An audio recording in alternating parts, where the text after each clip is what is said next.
Welcome back to the second floor of the Duncan Student Center here at the University of Notre Dame.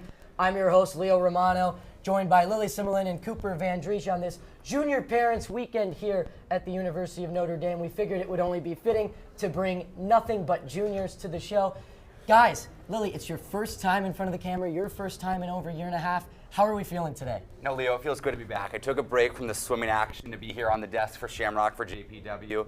Leo, the last time we chatted on NDTV was about the Masters, so it's good to be back with you. And Lily, it's nice to be joined with you for the first time. That was a fun segment. Lily, how are we feeling? Yeah, it's different to be on this side of the camera, but we're going to try it out today, so see how it goes. Awesome. Lily's usually grinding behind the scenes, doing the work that everyone has to do. Anyway, we have a loaded show for you today. We're going to start with women's basketball right here on Shamrock Sports.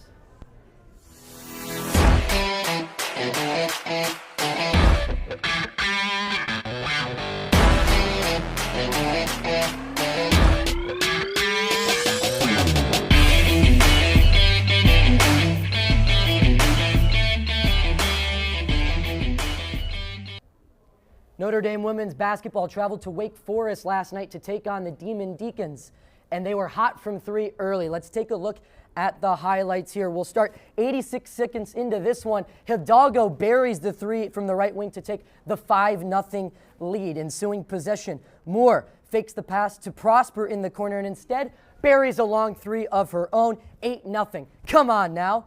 A few moments later, Wake Forest started to show some signs of life with this layup here from Grace Oliver. Let's watch it again as Bird has an incredible assist to cut the lead down to 4. But Hidalgo would silence the home crowd with this spectacular and one finish. She would make the free throw to put the Irish up by 6.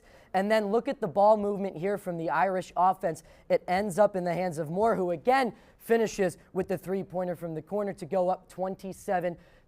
And then, why not? Hidalgo from the same exact spot, 30-20. A few moments later, DeJesus decides she wants in on the three ball and banks it in from the left wing. We count that even on Sundays. Finally, we pick up now 6:24 left. Coles has it, finds the cutting Hannah Hidalgo, who finishes with the layup. Notre Dame now up big, 47-27, just under 5 to play in the third. We'll pick it back up a minute later. DeJesus comes up with the steal, an amazing spin move, dumps it off to Bransford, who lays it up on the left side. Notre Dame dominated the fast break in this one. And then look at Prosper. Up against 4 Demon Deacons, gets the offensive rebound and lays it up and in, gives the Irish the 70-48 lead.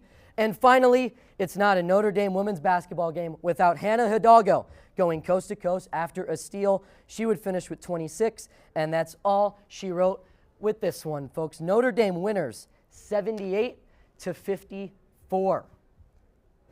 Guys, what a game from Notre Dame last night in Wake Forest. What do we make of the dominant win against the Demon Deacons? Lily, we'll start with you. Yeah, Notre Dame had a great game last night. As we know from the season, they've really struggled on the road. They've been dominant at home, going 13-2, but on the road they've really struggled to piece it together. But last night they never trailed in the 40 minutes of play, and they were dominant on transitions. Notre Dame outscored Wake Forest 27-0 on points, and Hannah Hidalgo once again had a game high of 26 points, but the secondary was really big.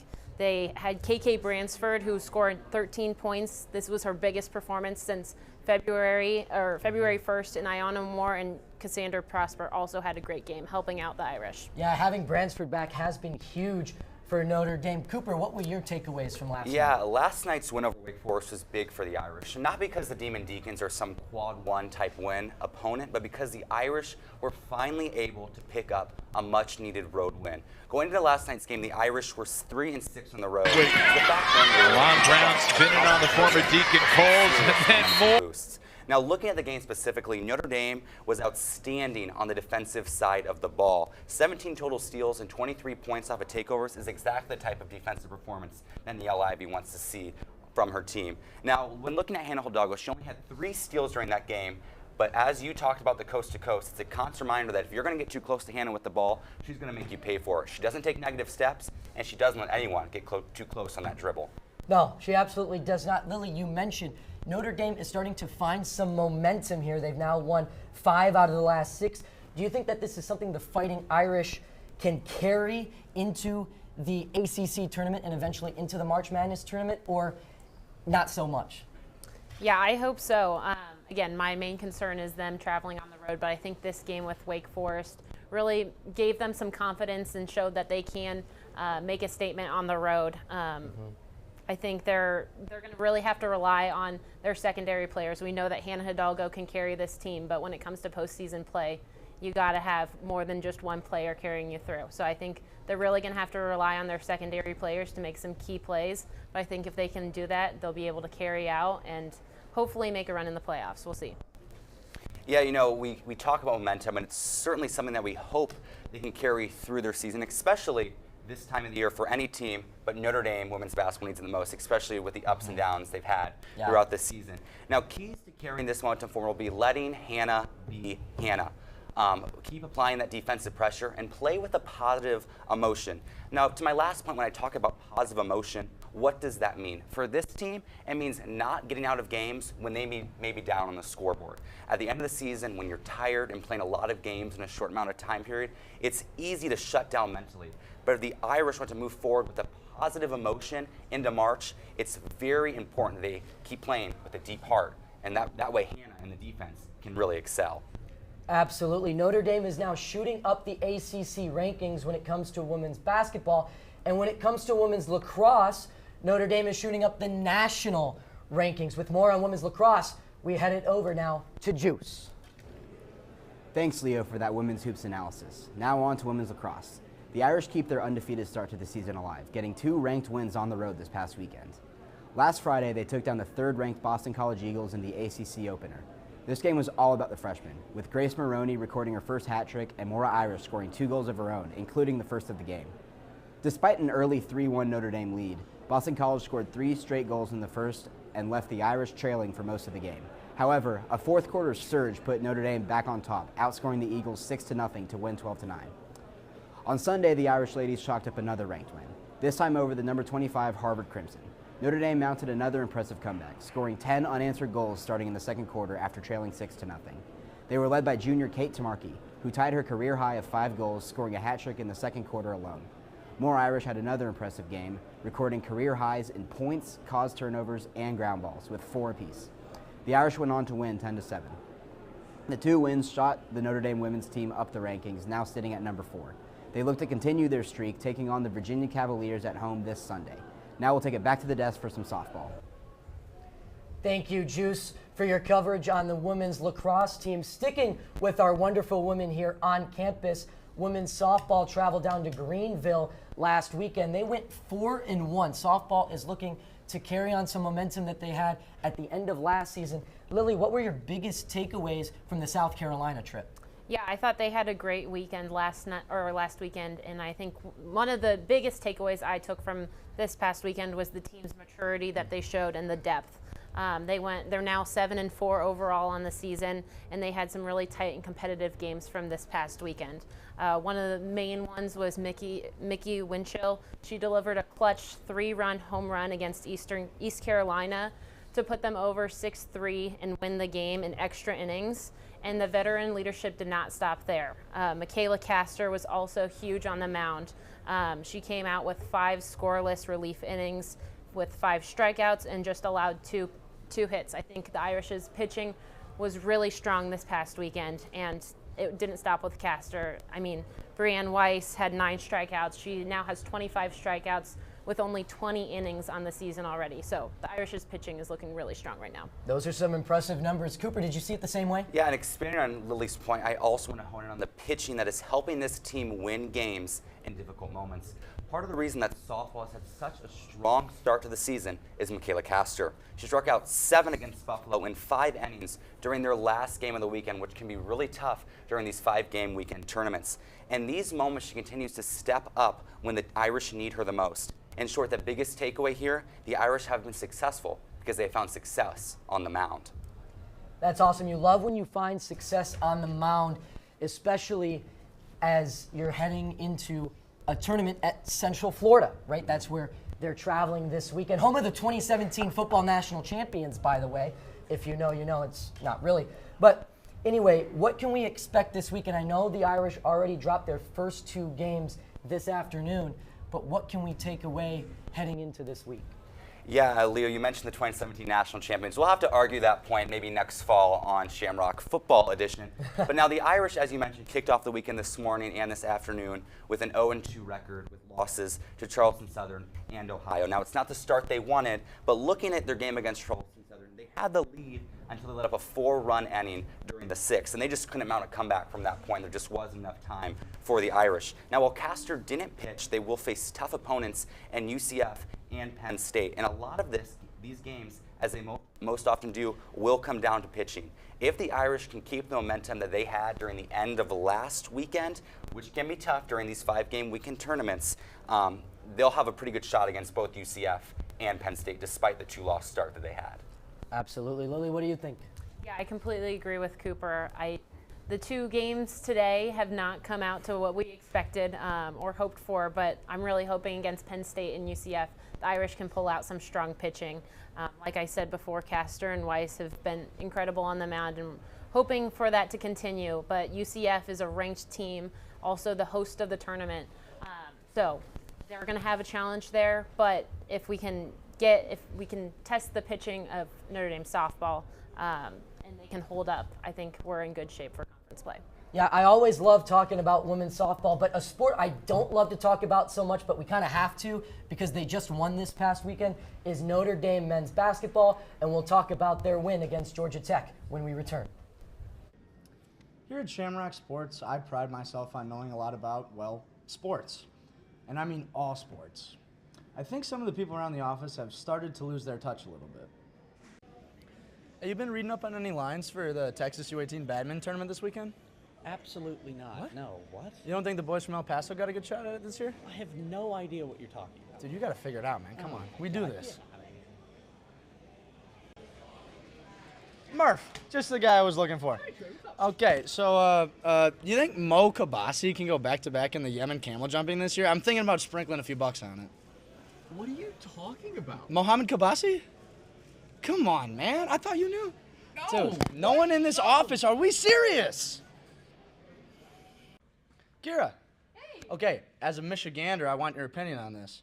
Michigan cherry pit spitting contest. You like Lisa Fitzgerald at all? What's that? Well, you live there. You don't know the Michigan cherry pit spitting? I don't know what you're talking about. I'm so sick of this club.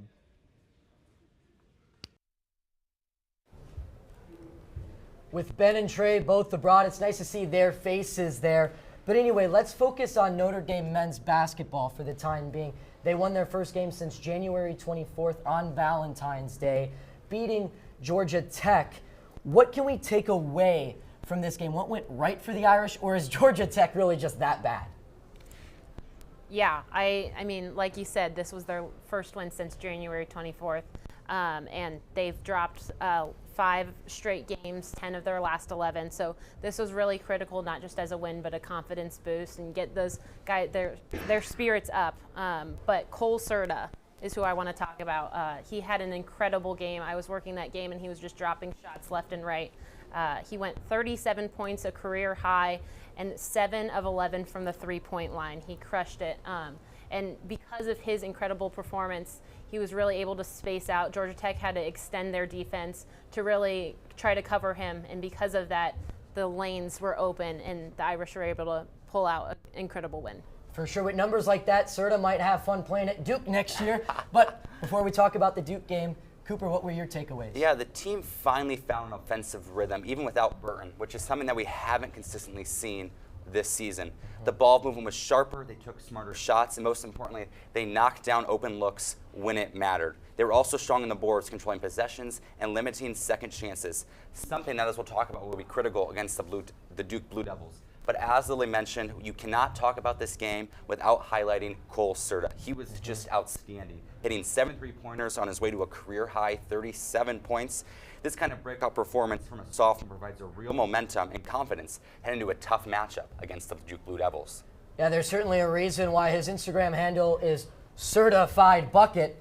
Anyway, before we talk about the Duke game, right? Notre Dame men's basketball plays against Pitt. Pitt's 9-17, so they should make it comfortably through that one. What needs to go right to beat Duke on Tuesday at the Purcell Pavilion, or are the Pigs walking right into the slaughterhouse? Well, first you mentioned Pitt, so hopefully we'll get through that, but this team can always give us some good momentum boosts up and down throughout those games. But, Duke is beatable, just not by Notre Dame. Listen, the win versus Georgia Tech was a much-needed win for the program at its current state. But when you go from playing a fellow league bottom feeder to the team that is currently leading the league, I'm not saying the outlook is grim, but it surely isn't positive. Now, Duke's offense is elite, but where they really excel is on their defense. And Notre Dame will not be able to shoot the three ball because Duke's perimeter defense is so good, like they did against Georgia Tech. If Notre Dame wants to have a chance in this game, they'll have to force Duke to the line and capitalize on offensive rebounds. These are some of the few areas where Duke has struggled this year, and the Irish could potentially exploit those weaknesses to have a chance. But again, it's a tall order for the Irish. Lily, can you give us any hope or no? I think I'm going to have to go with Cooper on this one. I'm not seeing much hope, and it's a tall order to fill. But yeah, like Cooper said, Duke just has a complete roster, and they defend well, they contest shots, and it's going to be really hard for the Irish to make up that ground. But if they want to have any hope or even make it a competitive game, the Irish are going to have to come out with multiple key players coming out and showing out with at least double-digit points. Yeah, absolutely. There's a lot more going around campus with our other athletics. So we hand it off now to Kaitlyn Cline for some Friday headlines. Thanks, Leo, and hi, everyone. I'm Kaitlyn Cline here with your Friday headlines. The number 7 ranked men's lacrosse team had a massive win against Bellarmine this past Tuesday with a program record of 29 goals to Bellarmine's 10. The previous record for goals in a game stood for nearly 43 years against Mount Union in 1983. The men take on 4th-ranked Georgetown this Sunday at 12:30 p.m. in Arlotta Stadium. Last Sunday, the Notre Dame baseball team captured the series against FAU with a 7-1 win over the Owls. They're headed to Jacksonville, Florida to take on UCF tonight, number 2-ranked LSU tomorrow, and IU on Sunday. Diving kicked off this week with a super strong start, with Daniel Knapp and Grace Courtney finishing top 5 in the 3-meter. There were also 6 top 8 finishes in the swimming events on night 2, highlighted by Patrick Brannon's 6th place finish in the 500 freestyle and 6th place finish in the 200 medley relay. After Thursday, the men's team stands in 7th and the women's team in 10th. Your Irish track and field team competes in the Alex Wilson Invite tomorrow beginning at 11 a.m. Head over to Loftus Sports Center to show your support and stay tuned as the teams head to Boston next weekend for the ACC Indoor Championships. Notre Dame men's tennis earned its first ranked win of the season last Friday with a 4-1 victory over number 25 Illinois. They continued with a 5-0 shutout over Creighton. After beating Bellarmine in a doubleheader sweep last Sunday, women's tennis improved to 11-1 on the season. Head over to the Eck Tennis Pavilion today to see the women face Miami at 4 p.m. and the men take on Northwestern at 7:30 p.m. Once again, I'm Kaitlyn Cline, and that's all for this week's Friday headlines. Back to you, Leo. Thank you, Kaitlyn, for your Friday headlines. Now it's time for one of the best parts of the show on Junior Parents Weekend. It's a tradition unlike any other. Time for some Junior Parent Weekend trivia. How are we feeling, guys? I was feeling good on the desk, and now that we're over here, I don't know if I feel nearly as good as I was sitting down as I am standing up. So we'll see how this goes. Yeah, as long as I don't completely butcher it, I'll call it a win for today. So. Well, let's see who will win. We got some questions here. Don't peek. Our first question of the afternoon. Where did Father Soren want Notre Dame to be located before landing in South Bend, Indiana, which we now call home? I'm going to give you some options here. A, New York City, New York. B, Chicago, Illinois. C, Southern California. Or D, Pittsburgh, Pennsylvania. All right. Well, I know that it's not New York or Pennsylvania. I know he was making his way out west. I don't know how west, though. So I'm going to, coming from California, I'm going to go with my roots, and I'm going to say Southern California. All right. What do you think? I might have done the Price is Right rule and just gone. You can't bid one over in some trivia, but I think I'm going to go just Chicago, so I'm not hopping on the bandwagon, but maybe I should have. All right, well, I wish it was in Chicago, but Lily's going to take home the first one. He intended for it to be in Southern California. Well, he's not here for the snow right now, so I'm sure he knew it was going to come if he stuck around, and he did. He did, absolutely, Cooper. All right, question number 2 from one Notre Dame legend to one Notre Dame legendary coach. Where did Knute Rockne work prior to coaching at Notre Dame? A, head coach at the University of Michigan. B, the Chicago Post Office. C, agricultural work. Or D, the radio industry. You know, I think I'm going to go with the radio industry. You know, he's a strong public speaker. We talk about win one for the Gipper. So I'm going to go with the radio industry. As a radio TV guy, I think I got to go with the radio industry, even if that may be wrong. Awesome. And Lily, what do you think? What was the first response? The first head coach at the University of Michigan. We're going to go with the head coach of Michigan. You're both incorrect.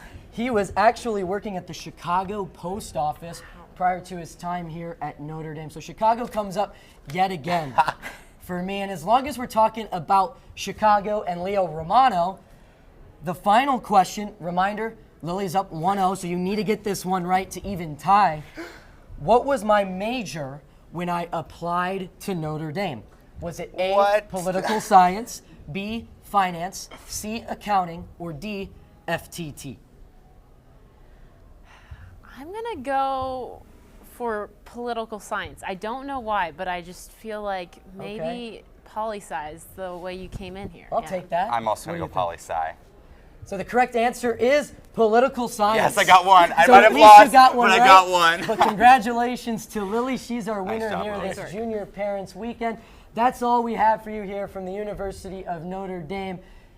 Please join us next week for another awesome show. Thank you to all the juniors who got on today, to Cooper, to Lily, to Kaitlyn, and of course, to Juice. Signing off for now, I'm your host, Leo Romano, and as always, go Irish.